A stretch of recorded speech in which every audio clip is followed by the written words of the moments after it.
राधे राधे सबको and welcome to my channel. आज के ट्यूसडे टॉक वीडियो में मैं आपके लिए वापस से लाया हूँ भगवत गीता का पाठ, जो है भगवत गीता के श्लोक 51 से लेके 60, जहाँ पे श्री कृष्ण धर्म और कर्म के बारे में अर्जुन को बताते हैं। तो पहले हम पूरा भगवत गीता का वीडियोस देखते हैं और उसके बाद बात करते हैं। राधे राधे। तो आइए अब हम भगवत गीता का पाठ शुरू करते हैं। तो ये है अध्याय दूसरा, श्लोक 51वां, जो है कर्मजं बुद्धि युक्ता ही फलम त्यक्त्वा मनीषिणः जन्म बंध विनिर्मुक्तः पदम गच्छन्त्या नामयम्।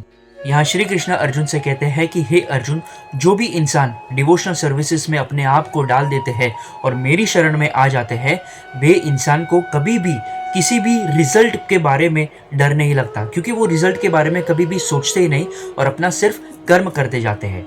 ऐसे व्यक्ति, ऐसे इंसान अपने जन्म और मृत्यु के साइकिल से भी मुक्त हो जाते हैं और सीधा मोक्ष प्राप्त करते हैं। देखिए, श्री कृष्ण का कहना यही है कि हमें अपने आप को उनकी शरण में डाल देना है और अपनी सारी चिंताएं, अपने सारे दुख उनकी शरण में डाल के उनके मार्ग पर चलना है, क्योंकि वही है जो हमें सही मार्ग पर, सही दिशा में जाने के लिए कहेंगे।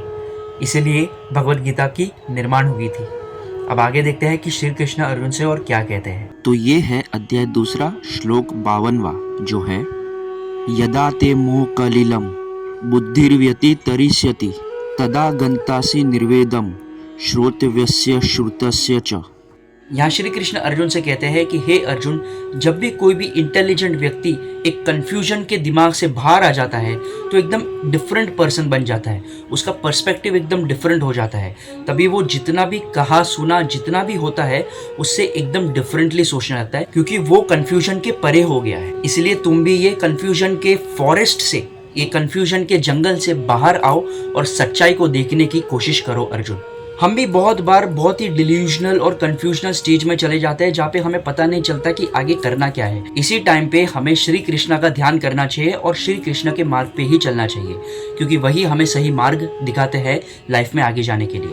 अब देखते हैं कि श्री कृष्ण अर्जुन से और क्या कहते हैं। तो ये है अध्याय दूसरा, श्लोक 53वां, जो है श्रुति विप्रतिपन्ना ते यदा स्थास्यति निश्चला समाधा वचला बुद्धिस्तदा योगम वाप्स्यसि। यहाँ श्री कृष्ण अर्जुन से कहते हैं कि हे अर्जुन, जब भी हमारा दिमाग रिजल्ट ओरिएंटेड चीज़ों से दूर आ जाएगा और जब हमें सेल्फ एक्चुअलाइजेशन और सेल्फ रियलाइजेशन होगा कि ये दुनिया में सच्चा क्या है और झूठा क्या है, तब हम डिवाइन कॉन्शियस में चले जाएंगे। इसका मतलब है कि हम सीधा कृष्ण की शरण में चले जाएंगे। इसलिए वासुदेव कृष्ण कहते हैं कि जितने भी वेदास में चीज़ें लिखी है जो हमें भटकाती है, उनसे हमें दूर रहना चाहिए और कृष्ण की शरण में चले जाना चाहिए, क्योंकि वही एक है जो सच है, जो परम सत्य है, और परम सत्य ही कृष्ण है। इसलिए हमें कृष्ण की शरण में ही चले जाना चाहिए। अब आगे देखते हैं कि श्री कृष्ण अर्जुन से और क्या कहते हैं। तो ये है अध्याय दूसरा, श्लोक 54वां, जो है अर्जुन उवाच स्थितप्रज्ञ का भाषा समाधिस्थस्य केशव स्थितधीः किम प्रभाषेत किमासीत व्रजेत किम।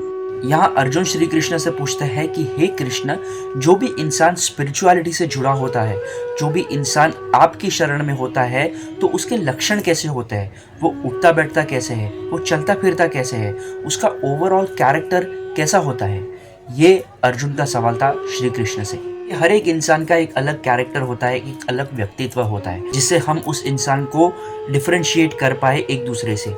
वैसे ही जो भी स्पिरिचुअल कॉन्शियस पर्सन होता है, उसका भी एक कैरेक्टर होता है, एक व्यक्तित्व होता है, एक नेचर होता है कि वो लोगों से कैसे मिलता है, लोगों से कैसे बात करता है, कैसे उठता बैठता है, उसका रहन सहन कैसा है।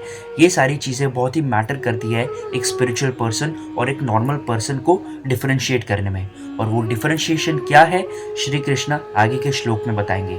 तो आगे देखते हैं कि श्री कृष्ण अर्जुन से और क्या कहते हैं। तो ये है अध्याय दूसरा, श्लोक 55वां, जो है श्री भगवान उवाच प्रजहाति यदा कामान सर्वान् पार्थ मनोगतान् आत्मनेवात्मना तुष्टः स्थितप्रज्ञस्तदोच्यते। यहाँ श्री कृष्ण अर्जुन से कहते हैं कि हे पार्थ, जो भी इंसान इस दुनिया के मोह माया से मुक्त होके, इस वर्ल्डली डिजायर से मुक्त होके अपने में ही खुश होता है, अपने ही सुख दुख अपने साथ ही शेयर करता है और मेरा नाम जप करता है, दूसरों से उसे ज़्यादा फर्क नहीं पड़ता, वही एक स्पिरिचुअल कनेक्टेड पर्सन कहलाता है।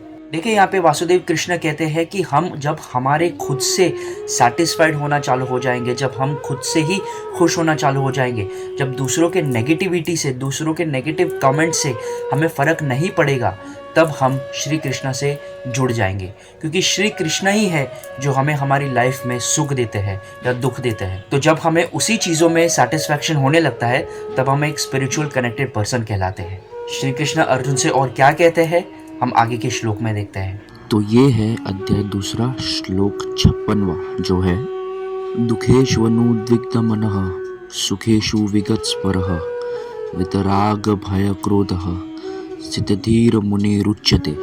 यहाँ श्री कृष्ण अर्जुन से कहते हैं कि हे अर्जुन, जिस इंसान के लिए सुख और दुख समान अवस्था है, जो क्रोध और भय से मुक्त है, जिसका दिमाग स्थिर बुद्धि का है, वही सिद्ध पुरुष कहलाता है और वही स्पिरिचुअली कनेक्टेड होता है। जब हम कृष्णमय हो जाते हैं, तब हमें वर्ल्डली डिज़ायर से इतना ज़्यादा फर्क नहीं पड़ता।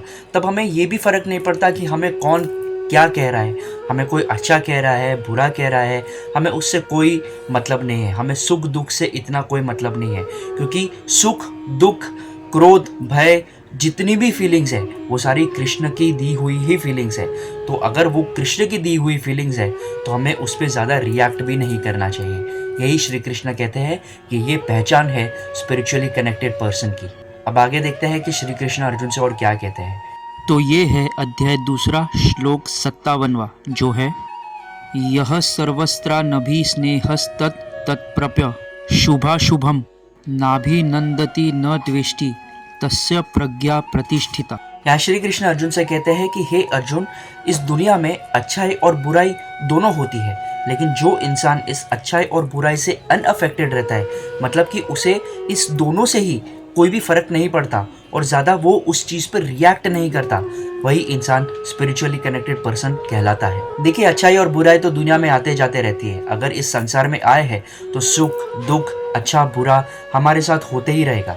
लेकिन अगर हम कृष्ण की भक्ति में चले जाते हैं, कृष्ण की शरण में चले जाते हैं, तो हमें इस सारी चीज़ों से कोई फर्क नहीं पड़ता, क्योंकि हमें ऐसा लगने लगता है कि जितनी भी सारी चीज़ें हो रही है वो कृष्ण की आज्ञा के अनुसार ही हो रही है, तो वो बुरा तो हो ही नहीं सकता। इसलिए हम कोई भी सिचुएशन एक्सेप्ट कर लेते हैं। यही एक स्पिरिचुअली कनेक्टेड पर्सन की पहचान होती है। अब आगे देखते हैं कि श्री कृष्ण अर्जुन से और क्या कहते हैं। तो ये है अध्याय दूसरा श्लोक 58वां, जो है यदा संहर्ते चायम कुर्मो ज्ञानीव सर्वशम इंद्रियानेन्द्रियार्थे भ्यस्तस्य प्रज्ञा प्रतिष्ठिता। यहाँ श्री कृष्ण अर्जुन से कहते हैं कि हे अर्जुन, जो भी व्यक्ति अपने इंद्रियों को, अपने सेंसेस को कंट्रोल करना जानता है, जब उसे पता होता है कि ये सेंसेस को कब और कहाँ कैसे यूज करना है, सेम वे जैसे कि एक टॉर्टोइस को पता होता है कि उसे अपना लिम्स, अपना शरीर शेल से बाहर कब निकालना है और कब अंदर डालना है, सेम वे अगर वो इंसान अपने इंद्रियों को कंट्रोल करना पहचान जाता है, वही इंसान स्पिरिचुअली कनेक्टेड या स्पिरिचुअली कॉन्शियस पर्सन कहलाता है। कृष्ण कहना चाहता है कि एक इंसान को पता होना चाहिए कि उसे अपने सेंसेस कहाँ और कैसे यूज करने हैं। अगर हम ऐसे ही किसी फालतू रीजन पे अगर हमारे इमोशंस खर्च कर देंगे, हमारे सेंसेस यूज कर देंगे और कोई फायदा नहीं है, तो हमारी एनर्जी वेस्ट होगी और हम हमारे वर्ल्डली डिजायर से और जुड़ जाएंगे। जबकि हमें कृष्णमय होना है, तो हमें ये वर्ल्डली डिजायर से जितना दूर हो सके उतना दूर रहने की कोशिश करनी चाहिए। अब आगे देखते हैं कि श्री कृष्ण अर्जुन से और क्या कहते हैं। तो ये है अध्याय दूसरा श्लोक 59वां, जो है विषया विनिवर्तन्ते निराहारस्य देहिनः रसवर्जम रसोप्यस्य परम दृष्ट्वा निवर्तते। यहाँ श्री कृष्ण अर्जुन से कहना चाहते हैं कि हे अर्जुन, जो भी इंसान कृष्णमय होता है या स्पिरिचुअली कनेक्टेड होता है या स्पिरिचुअली कॉन्शियस होता है, उसे बहुत सारे दूसरे सेंसेस में इंजॉयमेंट नहीं मिलती, उसे वो रिस्ट्रिक्ट हो जाते हैं। अब उसे कृष्ण का नाम या फिर स्पिरिचुअलिटी में ही मजा आने लगता है, इसलिए उसे जितने भी वर्ल्डली डिजायर्स है उसमें उसे मजे नहीं आते और उसे रिस्ट्रिक्शंस भी नहीं लगते। यही श्री कृष्ण अर्जुन से कहना चाहते हैं। मतलब कि जो भी कृष्ण कॉन्शियस हो जाता है या जो भी स्पिरिचुअल कॉन्शियस हो जाता है, उसे अब दूसरी सारी चीज़ों में उतना इंटरेस्ट नहीं होता जितना इंटरेस्ट उसे भगवान का नाम लेने में होता है। यही श्री कृष्ण कहना चाहते हैं। अब आगे देखते हैं कि श्री कृष्ण अर्जुन से और क्या कहते हैं। तो ये है अध्याय दूसरा श्लोक 60वां जो है यत्ततो ह्यापि कौन्तेय पुरुषस्य विपश्चितः इंद्रियाणि प्रमाथिनी हरन्ति प्रसभम मनः। श्री कृष्ण अर्जुन से कहते हैं कि हे अर्जुन, हमारी जो सेंसेस होती है, हमारी जो इंद्रियां होती है, वो इतनी स्ट्रांग होती है कि वो ऐसे इंसान को भी अपने साथ बहा के लेके जाती है जो मेंटली स्ट्रांग होने का दावा करता है, जो स्पिरिचुअली स्ट्रांग होने का दावा करता है। इसलिए जो इंसान अपनी सेंसेस को कंट्रोल करना जानता है, उसे पता होता है कि अपने सेंसेस को कहाँ और कैसे किस तरह यूज करना है, वही स्पिरिचुअली कनेक्टेड पर्सन कहलाता है। और वही श्री कृष्ण अर्जुन से कहना चाहते हैं कि तुम भी अपने इस इंद्रियों को कंट्रोल में रखो और अपना धर्म निभाओ, अपना क्षत्रिय कर्तव्य निभाओ और इस बैटल को लड़ो। तो ये थे भगवत गीता के श्लोक 51 से लेके श्लोक 60, जहाँ पे श्री कृष्ण अर्जुन को बताते हैं कि अपनी इंद्रियों को, अपने सेंसेस को अगर हम कंट्रोल करते हैं, अपने माइंड को अगर हम कंट्रोल करते हैं, तो हम कोई भी काम, दुनिया का कोई भी काम, कोई भी कार्य बड़ी सरलता से कर लेते हैं। तो हमें अपने दिमाग को, अपने मन को अपना दोस्त बनाना है। हमें खुद को उसके अंडर नहीं डालना है, उसको अपने अंदर डालना है, ताकि वो हमारे कहने से चले, ना कि हम उनके कहने से। क्योंकि अगर ऐसा हुआ तो हम कोई भी कार्य आराम से, आसानी से और सरलता से कर पाएंगे। इसलिए श्री कृष्ण कहते हैं कि हे अर्जुन, हे पार्थ, तुम अपने इंद्रियों को, अपने सेंसेस को अपने अंडर करो, अपने कंट्रोल करो और अपना कर्म करो, अपना कार्य करो, बाकी सब मैं संभालूंगा। हमें भी अपने इंद्रियों को, अपने सेंसेस को अपने कंट्रोल में करके अपना क्रोध, अपना काम, अपना मोह अपने कंट्रोल में करके कार्य करना चाहिए, ताकि हमें कोई भी अड़चन ना आए और हमारा काम एकदम सरलता से हो। क्योंकि जितना हमारा मन शांत होगा, उतना काम हम बेटर कर पाएंगे, उतने डिसीजंस बेटर ले पाएंगे लाइफ में। क्योंकि जो भी लाइफ के डिफ़िकल्ट डिसीजंस होते हैं, वो मन शांत करके पॉजिटिव दिमाग से ही लेने चाहिए, ताकि जो भी रिजल्ट हो वो अच्छा हो। बाकी रिजल्ट तो श्री कृष्ण के हाथ में ही है। तो बस ये था Tuesday talk video. I hope आप लोग को ये वीडियो पसंद आया। अगर पसंद आया हो तो लाइक करना और अपने फ्रेंड्स एंड फैमिली के साथ भी ज़रूर शेयर करना और उनसे कहना कि ये जो भगवत गीता का ज्ञान है वो प्राप्त करें और अपने जीवन में उतारने की कोशिश करें। तो मिलते हैं अगले वीडियो में, तब तक के लिए हरे कृष्णा, ओम नमः शिवाय।